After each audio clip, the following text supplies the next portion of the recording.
Esa frase debió ser el epitafio de su carrera. En la NFL moderna, cuando un quarterback franquicia pierde la confianza de esa manera, rara vez regresa. La estadística histórica es brutal. De los últimos 20 quarterbacks seleccionados en el top 3 que fueron intercambiados por su equipo original antes de su sexto año, solo 2 lograron ganar un partido de playoffs con otro equipo. Pero Sam Darnold no solo ganó en playoffs, acaba de llevar a los Seattle Seahawks al Super Bowl. En los próximos minutos no vamos a hablar de milagros, vamos a analizar cómo un jugador roto por el sistema de los Jets revivió su carrera en Minnesota y encontró en Seattle el sistema perfecto para explotar el talento que siempre tuvo.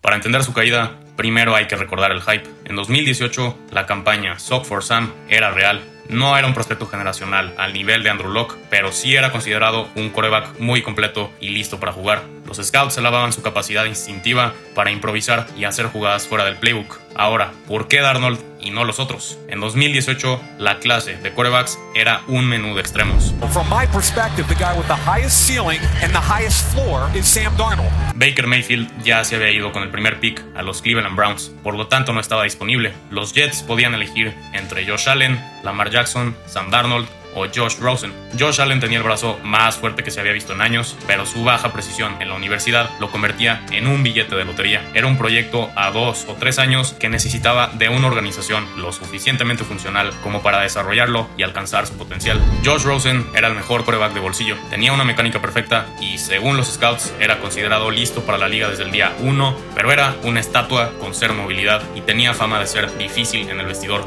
I'm absolutely the best quarterback in the draft. I want to win Super Bowl, so I'm coming for Tom Brady's record.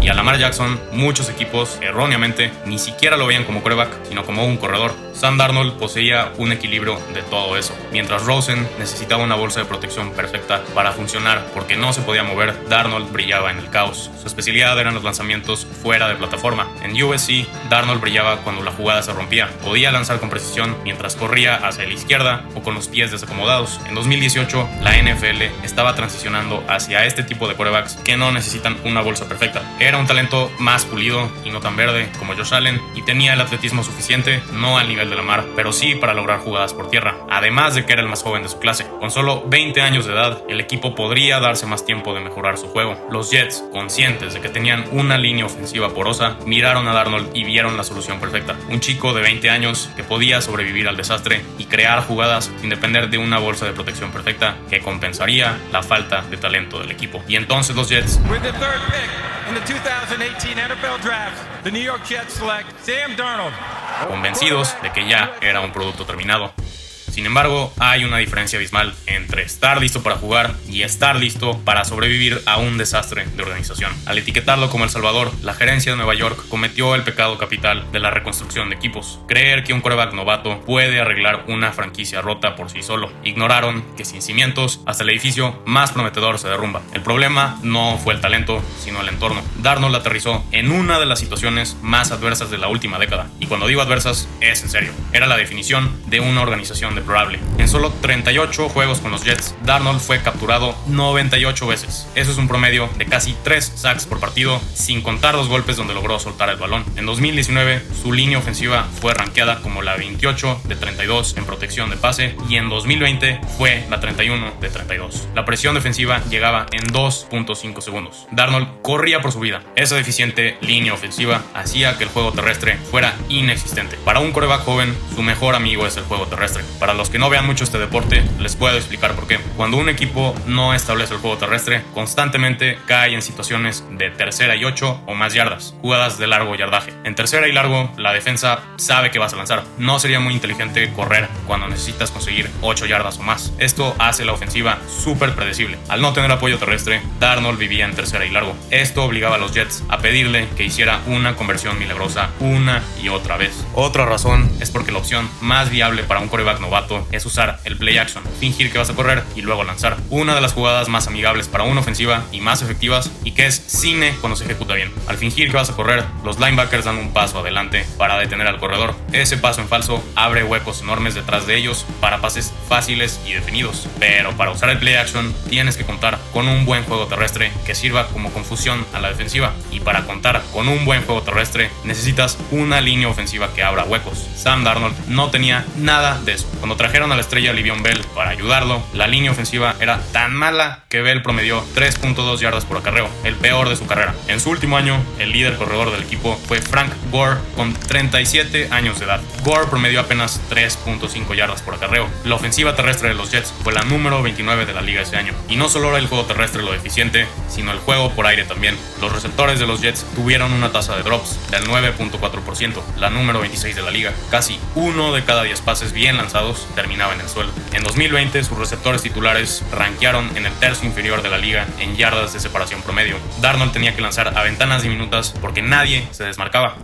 Al culminar la era de Todd Bowles en 2018, los Jets contrataron a Adam Gase como head coach para desarrollar a Sam Darnold. Adam Gase fue el coordinador ofensivo de los Broncos durante la histórica temporada de 2013. Bajo su mando y el de Peyton Manning, esa ofensiva rompió todos los récords: 606 puntos anotados y 55 touchdowns de Manning en una sola temporada. Se le dio mucho crédito a Gase por diseñar ese esquema, aunque muchos críticos decían que en realidad era Manning quien dirigía el show. Luego de esa experiencia curricular, Gase fue a Chicago y trabajó con Jay Cutler, un quarterback talentoso pero propenso a errores, muy parecido al perfil de Darnold. Bajo su coacheo, Cutler tuvo la temporada más eficiente de su carrera, reduciendo drásticamente sus intercepciones y logrando un rating de pasador de 92.3, su mejor hasta ese momento. Después, en Miami, llevó a los Dolphins a los playoffs en su primer año con un récord de 10-6, sacando una gran temporada de Ryan Tannehill. Sin embargo, sus siguientes 2 años fueron mediocres y se caracterizó por pelearse con sus jugadores estrella, intercambiar a Jarvis Landry y Jay Ajayi y perder el vestidor. Los Jets contrataron al hombre que trabajó con un salón de la fama y arregló a Cutler, pensando que haría lo mismo con Darnold. Lo que no sabían era que estaban contratando a un entrenador rígido que no sabía innovar, adaptarse a esquemas nuevos y aprovechar las fortalezas de sus jugadores. Bajo Adam Gase, los Jets fueron la ofensiva número 32 en puntos anotados y yardas totales. Fueron el peor equipo ofensivo de la NFL durante esos 2 años combinados. En 2020, la ofensiva de los Jets rankeó 29 en uso de pre-snap motion, movimiento antes de la jugada. Mientras equipos como los 49ers o Chiefs usaban movimiento para confundir defensas, la ofensiva de Darnold era estática, sin creatividad y fácil de leer. En 2020, ese mismo año, los Jets terminaron últimos en EPA ofensivo, una métrica avanzada que básicamente dice cada vez que la ofensiva pisaba el campo, le restaban probabilidad de victoria al equipo. Después de la temporada 2020, los Jets draftearon a Zach Wilson y enviaron a Darnold con la confianza destrozada a los Carolina Panthers por 3 selecciones del draft, una segunda, una cuarta y una sexta. Con esos picks, los Jets planeaban construir el equipo alrededor de su nuevo quarterback. Básicamente, usaron los restos de Darnold para intentar, y fallar de nuevo, encontrar a su sucesor. Del lado exterior, la etiqueta ya estaba puesta. Sam Darnold era un bust.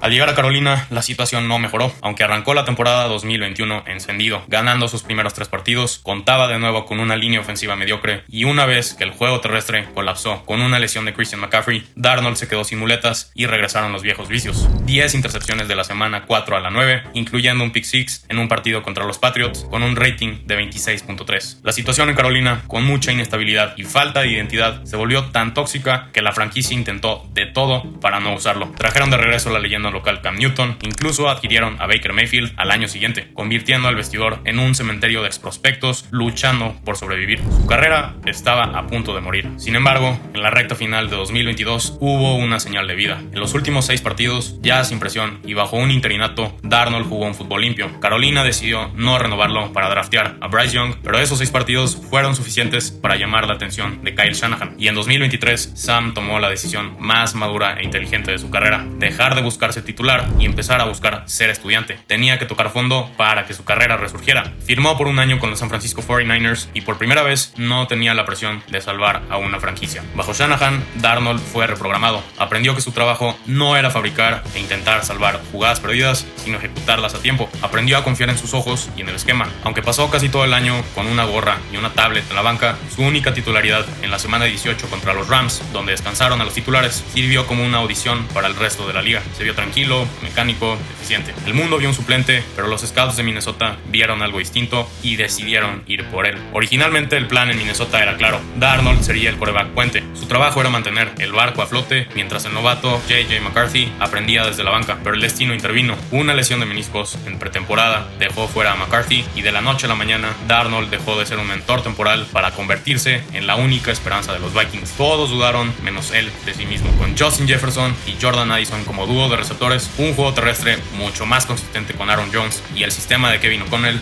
Darnold jugó a nivel de MVP. Llevó a los Vikings a un récord de 14 ganados y 3 perdidos, lanzando para más de 4.300 yardas y 35 touchdowns. La liga estaba impresionada y se hablaba de una extensión de contrato de $150 millones. ¿Cómo era posible que un quarterback que hasta hace un año su carrera estaba prácticamente acabada había tenido votos para ganar el MVP? No one thought that Sam Darnold was gonna do what Sam Darnold did, including Sam Darnold. Pareció un cuento de hadas hasta que llegaron los Detroit Lions. Minnesota preseason prognostication, maybe a 7-win team. They've doubled it. Now they're 1 win from the 1 seed, and the one big reason is their free agent acquisition at quarterback. Oh man, Sam Darnold's been so good, an amazing story, and I guess the only question is he ready for that next step now? En el momento más crítico, la magia se apagó. Contra una defensa de Detroit agresiva, Darnold volvió a dudar. El resultado final de ese partido le dio a la gerencia la excusa que buscaban. A pesar de la temporada histórica, Minnesota hizo un cálculo frío. ¿Por qué pagarle $50 millones a Darnold cuando tenemos a J.J. McCarthy con un contrato de novato? Fue una decisión de negocios, pero el mensaje para Sam Darnold fue devastador. Gracias por la mejor temporada de tu vida, pero no eres nuestro futuro. Y así, el hombre que acababa de ganar 14 partidos se encontró una vez más sin equipo.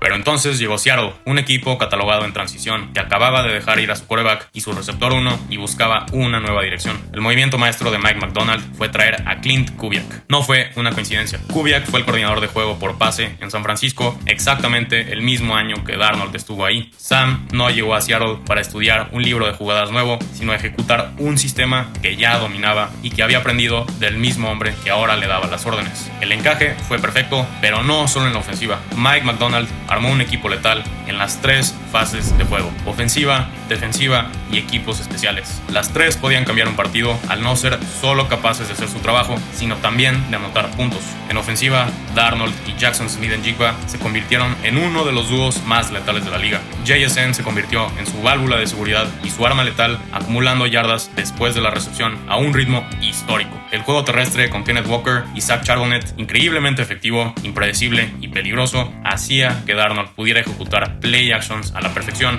y el esquema de Kubiak funcionara. La defensiva, diseñada por un genio como McDonald, no solo detenía rivales, sino que les quitaba el balón. Seattle fue la defensa número 1 de la NFL en puntos y yardas permitidas y eficiencia. Y ni hablar de los equipos especiales. Si la ofensiva se estancaba, aparecía Jason Myers, quien firmó una temporada histórica de 171 puntos. Si tenía que despejar, Michael Dixon enterraba a los rivales en su propia yarda 5, y cuando los oponentes cometían el error de patearle a Rashid Shaheed, adquirido como refuerzo a mitad de temporada, el partido podía romperse en un segundo con un touchdown de regreso. Por primera vez en su carrera, Darnold no sentía la necesidad de cargar un equipo desgastado. Era parte de una maquinaria perfecta donde cada patada, cada bloqueo y cada yarda de campo ganada contaban a su favor. Podía respirar sabiendo que era parte de un equipo que hacía su trabajo en las 3 fases del juego. Juntos fueron el sembrado número 1 de la NFC con un récord de 14 ganados y 3 perdidos. Pero no necesariamente todo fue sencillo. Días antes de los playoffs, Darnold sufrió una lesión en el oblicuo que limitaba su rotación.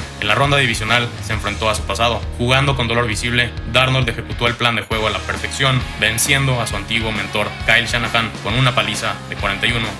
Luego, en el campeonato de la NFC, llevó otra prueba contra un rival divisional durísimo, Los Ángeles Rams. Fue una batalla de ida y vuelta. En el último cuarto, con la temporada en la línea, Darnold tuvo que aparecer. Olvidando la eliminación del año pasado a manos de los Lions, esta vez escribió un final diferente, llevando a los Seahawks al Super Bowl con una victoria de 31-27. Y así, Sam Darnold pasó de ser el hazmerreír de la liga a ser el campeón de la NFC. Pero para que esta película tenga el final perfecto, falta un acto. En 2 semanas, en el Super Bowl, Sam Darnold se enfrentará a los New England Patriots, el mismo equipo contra el que hace 6 años admitió ver fantasmas en televisión nacional. Si Sam Darnold gana ese partido, no solo obtendrá un anillo, enterrará para siempre al fantasma que lo ha perseguido toda su vida. ¿Ustedes qué opinan? Saludos y gracias por ver el video.